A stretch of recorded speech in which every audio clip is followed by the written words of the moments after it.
এটা মগো বরিশালের অনেক জনপ্রিয় একটা পিঠা। আগের কালে নতুন জামাই আপ্যায়নে এই পিঠাটা থাকতেই।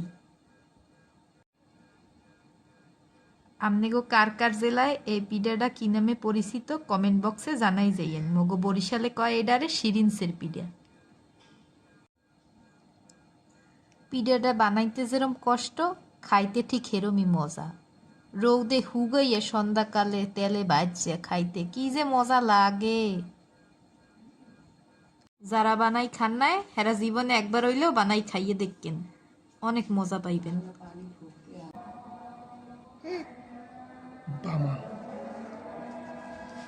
সেদিন যে শিরিনসের পিঠাগুলো বানাইছি আজ গহিয়ে তেলে বাজছে।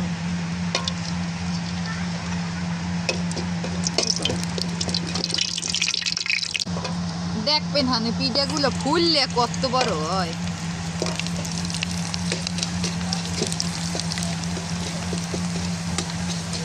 খাইতে যে কি মজা।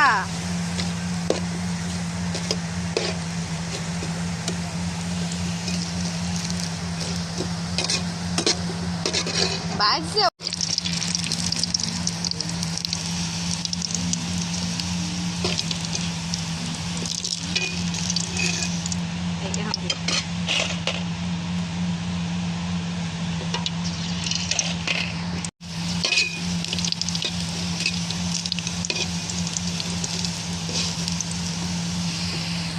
কুড়িতেও হোদায় না আর মানি বুঝছেন, মানে আপনি 20-30টা খাইলেও আপনার মন ভরবে না। এ পিঠে এত মজা।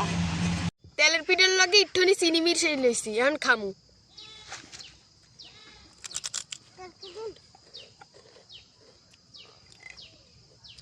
সন্ধ্যার পর বাসায় ট্রাই করতে পারেন। এক লাগে 20-25টা খাইবেন, হ্যাঁ পরে মনে হইবে যে খাইছেন। আলহামদুলিল্লাহ, সেই স্বাদ।